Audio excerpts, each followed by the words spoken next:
on Calvert Street, nestled among a lot of skyscrapers. So, as you can imagine, when an earthquake is shaking every building in our area, folks on some of the higher floors in the skyscrapers are going to be some of the most panicked people. But everyone downtown was panicked. I was in the courthouse. A lot of people there were rushed out by the security guards. The alarms went off. Everyone rushing outside quickly. Another person that was downtown, Omar Hamilton. Omar, can you tell me first off what you experienced, what you heard, what you felt? Well, it was total surprise. When it started shaking, it actually felt like a large truck riding past the building, and it was just pandemonium. It started shaking. We walked outside the building, it just started shaking. Like, total surprise. Everybody was in shock. I was even in shock. I'm saying this is Baltimore City, you know. I've never known an earthquake that ever happened here. What did people around you do? What was your initial instinct? Well, everybody just was just surprised and just scared, and you know, it was very.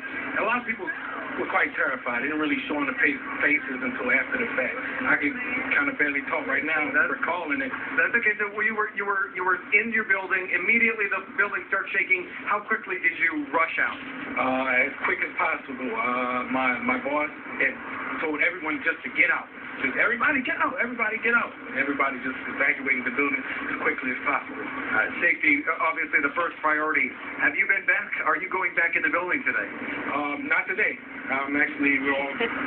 We're told to go home for the rest of the day, and which is, I think, is probably a relief for everyone. Because I don't think continuing on the workday after something like that is kind of difficult. Because it is a very nerve-rattling experience. Really Thank you very much, Omar. A lot of people downtown trying to get out. Traffic has been a nightmare for much of downtown today. I was at the mall. Right now, this section of Calvert Street is open, but when this bus moves, you can see beyond there, traffic is waiting to go. This has been a very busy time downtown in the afternoon, and a lot of people are trying to get out of downtown and get home. Most people have decided that they are going to call it a day, leave work early, but that has been tricky because, as you heard from Terry Owens from the MTA just a little while ago, this has had a major impact on the MTA system. Buses have been inconvenienced. The subway system downtown shut down for quite a while.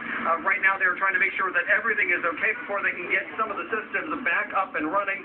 Cars downtown are gridlocked as they're trying to get out. Police trying to make the traffic move smoothly through some of the intersections, but that's just not possible in every situation because of the sheer volume of traffic as people try to get downtown early today. I was inside the courthouse. That's pretty scary. We heard a lot of people gasping. Last one I was here in Baltimore, everyone looking around going, is this what it was 5.3, which was at nighttime, and it only epicenter there in Virginia, just north of Richmond. Back to you guys. All right, Derek, thank you so much. And just crossing our wires right now, Constellation Energy says it is activated at the lowest of 4 emergency levels at its Calvert Cliff nuclear power plant following the East Coast quake, but the plant is still operating at 100% capacity. Constellation Energy says increased monitoring and inspections being conducted right now at the Southern Maryland nuclear power plant, but both reactors are stable. Company says seismic activity was not registered on monitoring equipment at its 9 Mile Point nuclear station in New York, that's upstate New York, or at its power plant in Ontario, New York.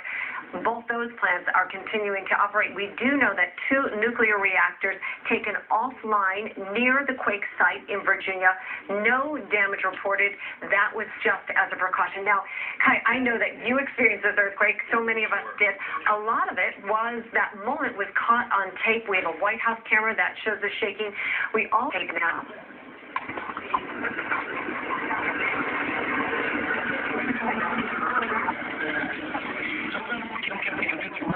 All right, and you see people just getting up, realizing they probably need to get out of the building. That didn't show it as much as I think all of us felt it, and also with the White House camera show, because that's not a stable camera. Like, they've been locked down on top. It's an interesting situation now.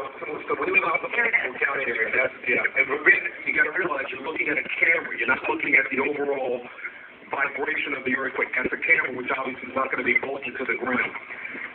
We're out in Owings Mills in Baltimore County. There is an overpass. There's some of the overpasses are If you sit on that overpass and have That was when I was just like the gentleman talking to there, you feel that vibration. My daughter and I were out in Baltimore County near Ricestown where we live on the ground.